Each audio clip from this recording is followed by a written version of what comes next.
asalaamaaleykum mbokku département de Foundiougne maa ngi nuyu bu baax a baax suma nawle yi ma bokkal aar Kaarang nga xam ne ñun lañu bokkal dox waxtaan léegi ba mu jeex si conférence de presse bi du nuyu population Kaarang yëpp ak li ko téléphone bi téléphone bu mu yor ndax ñu ngi am mbégte bu baax a baax di jéem a yëkkatiwaat suñu kaddu ñu ngi yëkkati suñu kaddu si mbiru dëkk bi ndax élection législative lañ wax élection législative nag boo ko déggee mooy député yi lañ war a fal député yi mooy ñi ñu war a teewal si pencu ndaw li nekk seen liggéey li si jiitu mooy wax dëgg yàlla taxaw si nas ak nocc ay loi yoo xam ne wax dëgg yàlla ëllëg ci biir ñun ñëpp day daanu suñ kaw kon day baax loi yi ñuy nas ak yu ñuy nocc mu doon ay loi yoo xam ne ëllëg ci biir dinañ nekk suñ njëriñ wala dinañ si mën a gis suñ bopp te loolu lu koy waral mooy ñu am ay député yoo xam ne incha allahu rabi peut-être dinañ xam ne wax dëgg yàlla askan bi moo leen fa teg situation bi nu mu demee nag si réew mi ak si dëkk bi il faut que am tuuti leeral yi ñuy indi parce que li jëm si département de Foundiougne comme ni ko ñëpp waxee jarul ma siy sori mooy intercoalition Wallu Yewwi ñoom dañoo investir waa Wallu donc kon élection yi di ñëw incha allah rabi képp koo xam ne da nga nekk si Yewwi Askan Wi képp koo xam ne da nga nekk si Wallu Sénégal wax dëgg yàlla coalition bulletin wu Wallu Sénégal ngay voté mooy bulletin bi nga xam ne Abdoulaye Wade mu ngi ci. ak comme ni ko kii waxee bubu mboq bi te mu nekk jaune bleu mooy bulletin PDS bi ñu ngi woo képp koo xam ne militant aar Kaarang nga wala sympathisant aar Kaarang wala bépp électeur bu nekk fii aar Kaarang ñu ngi lay woo pour nga voter bulletin boobu noonu ndax li ko waral dafa bëri comme ni ñu ko waxee élection yi du problème mu candidature parce que bu nekkoon problème mu candidature amaana ñun peut-être fii ñun candidat bi ñuy àndal du nekk moom la ñuy àndal mais dañu gis ne lii problème mu jàmmaar loolu ak système problème mu jàmmaar loolu ak projet yoo xam ne ñu ngi suñu kanam di ñëw te bu yàggul wax naa ko am na lu bëri loo xam ne après élection lañ koy xam am na lu bëri loo xam ne après élection lañ koy décider te élection yi ñoom ñooy gouverner wala ñoom ñooy jouer si décision yi nga xam ne ñoom ñoo war a kon bàyyi suñu xel bu baax si décision yi ñuy jël si vote bi nga xam ne moom lañ war a def ndaxte vote bi dafa am solo trop ndaxte nu ma ko waxee Sénégal fi mu toll nii ñaari pôle moo fi nekk si politique mooy ñu ànd ak Ousmane Sonko ak ñu ànd ak Macky Sall beneen pôle bu fi nekk rek distraction la parce que képp koo fi jox sa carte ku dul Ousmane Sonko yàppal ne Macky Sall nga ko parce que loolu moo xew loolu moo am adduna bi fa la toll jamono ji fa la toll donc ñun ñi nga xam ne tey gëmuñ politique bu Macky Sall ñun ñi nga xam ne tey ànduñoo Macky Sall te ñun Kaarang ñu am ay raisons yu bëri yu ñu war a pousser si loolu ndaxte comme ni ko Kaaw waxee Ousseynou wax ko Chérif wax ko ñun gisuñu li nga xam ne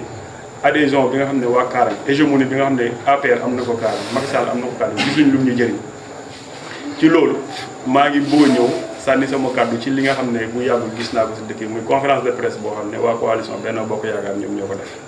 mu nekk biir si conférence de presse boobu wax dëgg yàlla ñu gis si ay mbir yoo xam ne xaw na tey suñu xel te doy na waar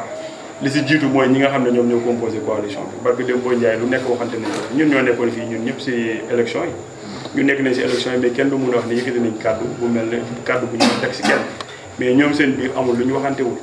amul lu ñu defantewul tey ñu ñëwaat ànd mais dañu ànd pour intérêt kan mais pour intérêt Macky Sall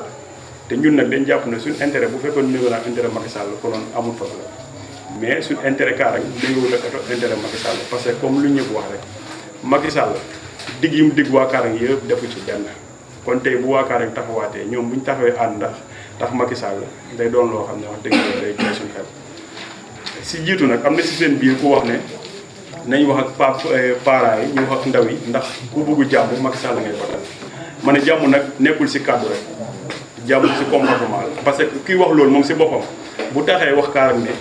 képp koo xam nit yi am valeur yëpp ñuy def politique tey ñu ngi fii kon c'est-à-dire que képp ku nekkul foofu amul valeur te loolu jugement de valeur te jàpp naa ne nu mu mën a taxawee wax loolu si ñun mun nañ taxawee wax lu mel noonu ci moom mais amaana li alerte lay doon pour que ni ñu politique nañ politique bañ si dugal xaste bañ si dugal wax ju ñaaw parce que loolu warul dox suñu diggante nañ rafetal parce que ñun ñoo bokk dëkk bi te ñun ñooy demlante xeew si bànneex ñooy demlante xeew si naqar parce que nit ki soo ko waxee rek looy booy wax xamal looy wax mais luñ lay tontu mënoo ko xam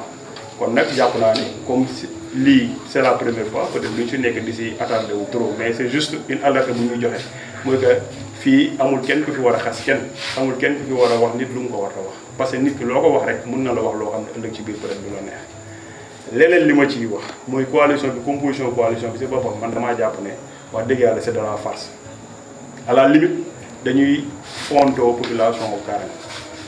parce que tey ki may ñëw waxal mooy l'ancien maire monsieur Diobine Gomis parce que dama koy ñaan benn affaire dama koy ñaan honorabilité bi nga xam ne moom la dese ci diggante mu ak waa Karang parce que Karang defal nañ ko li ñu ko war a def yëpp moom yore na dëkk bi pendant 7 ans et demi lu ko desee mooy honorabilité bi nga xam ne moo des ci moom fu ñu gisanteeg moom war ko jox cër boobu noonu te cër boobu noonu dañ koy mérité te pour nga mérité ko am na yenn wax yoo xam ne waroo ci dugg am na yenn doxalin yoo xam ne waroo ci dugg parce que li ñu dégg muy wax wane ne Macky Sall bu ñu ko joxee majorité projet yi dina ñëw projet mais ñun si majorité Macky Sall lañ nekk ba léegi nii Macky Sall moo yor majorité depuis 2017 lañ ñu laajoon majorité pour Macky Sall 2017 ba léegi lan moo ci am et puis moom projet yooyu muy wax su fekkoon ne projet yooyu waa Karang gëm nañ ko kon moom résultat yi mu am si élection yi du ko am kon jaratul muy ñëwaat bi ñu waxaat leen même projet parce que projet bu si nekk xam nañ naka lay demee tey mu ngi wax PACASEN rural bi nekkul projet boo xam ne c'est des fonds libres nga xam ne da ngay ñëw rek dugg dafa am ay conditions d'éligibilité dafa am ay conditions de sélection yoo xam ne soo ko remplir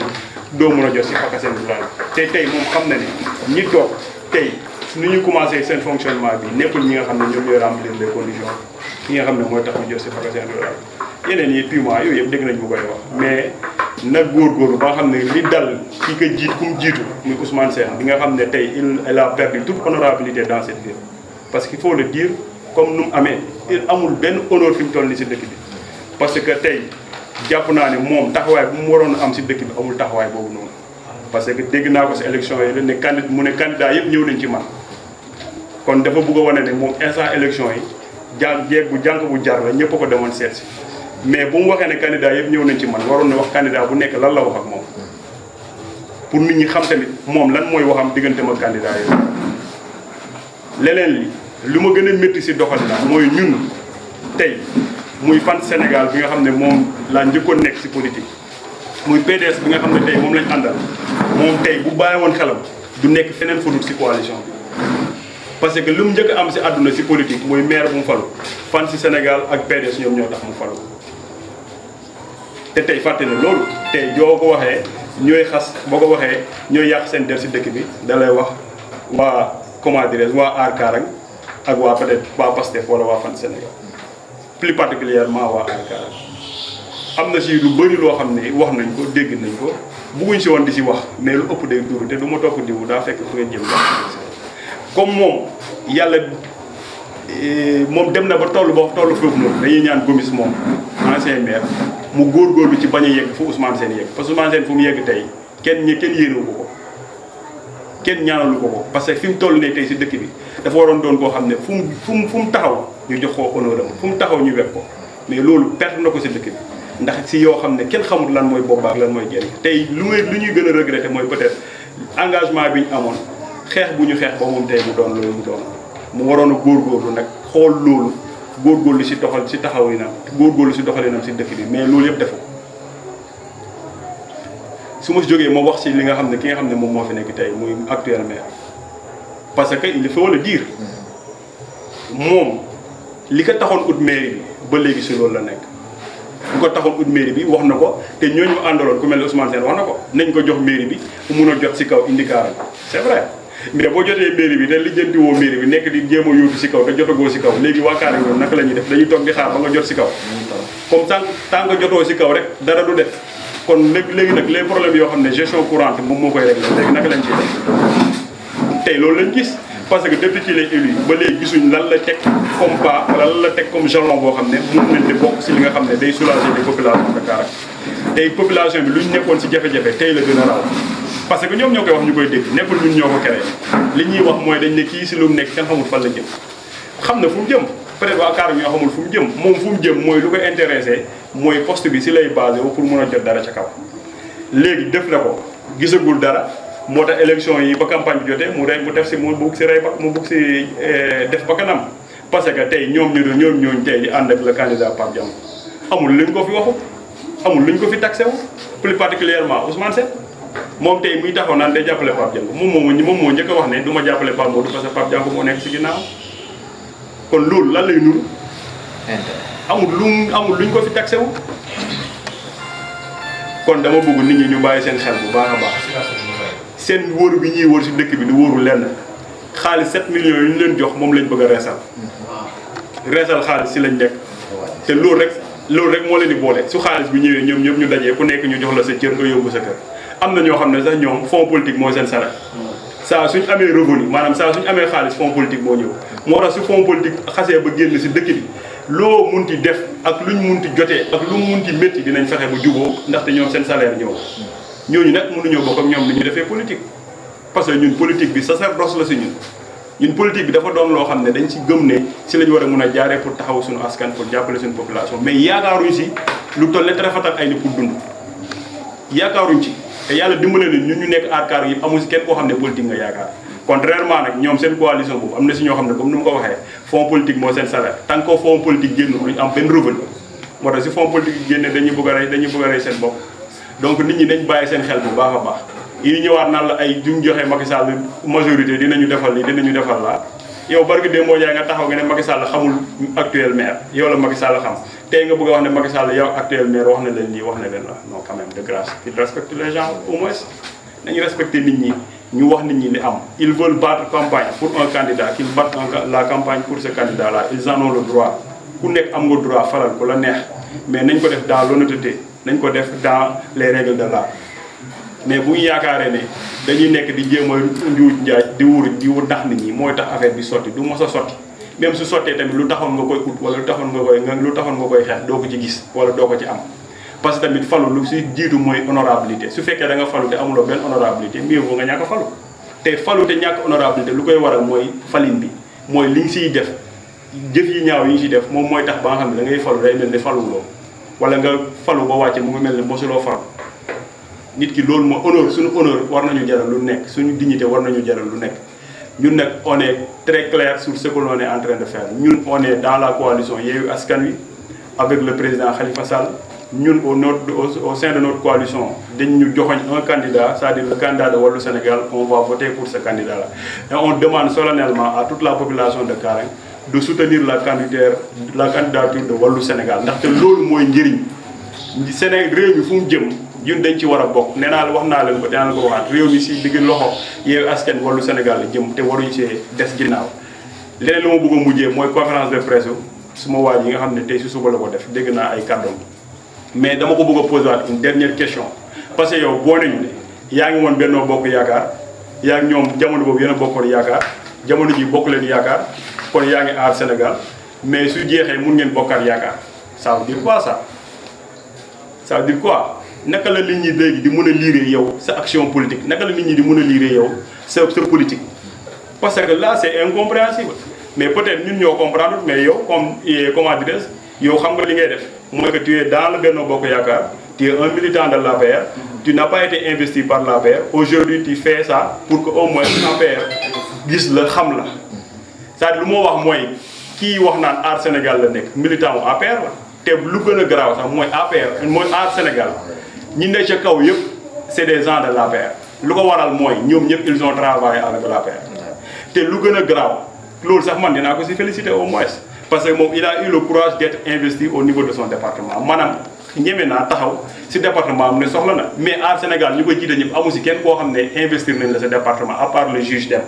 te kooku day à la limite nit ñi xamuñ ko sax si politique mais Abdourahmane Diouf lu tax demul Rufisque ñu investir ko Thierno Bocoum lu tax demul ville Dakar ñu investir ko ainsi de suite parce que ñoom xam nañ ne si luñ nekk c'est de la farce tey ñoom sama waa ji lu ma siy métti rek mooy ñoom lañ liggéey parce que Thierno Alassane Sall tey il n'est pas investi dans le département de Thiès tey waa ji lu mu am moom la ñuy dajale li ñu am fu nekk jox ko moom mu nekk député yow léegi yow sa moyens yi nga débloqué yëpp pour def parce que yow loolu il faut que ñu wax ko xam nga lenn ni c'est am na loo xam ne il faut nga rationnel il faut nga raisonnable lu mënul nekk da ngay xam ne mënul nekk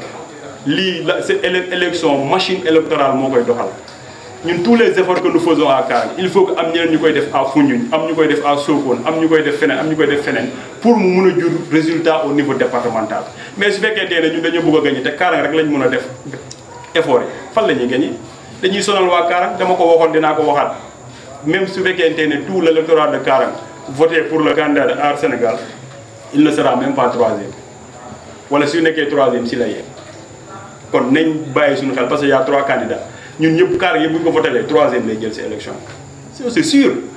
kon bu ñu si nekk fii di jéem a laam-laamee affaire yi amul subjectivité quoi on doit être dans l'objectivité tey dinañu doon neex lool comme moom su fekkente ne farul ak Macky Sall dinañu doon neex lool mu ñëw rejoindre comment dire la coalition Wallu Yewwi parce que moom lu mu def yomb na de ñëpp a ko mën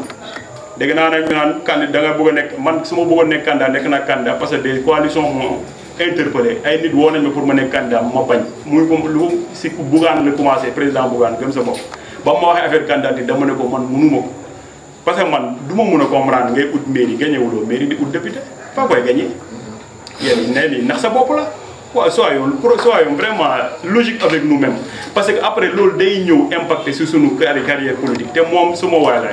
lu ma ko yéene mooy jàmm ak salaam lu ma ko yéene mooy succès si lu muy def mais am na si yoo yenn décision yoo xam ne soo ko jëlee à la limite day mel na yow décision yi ba nga koy jël toogaloo nga réfléchir mûrement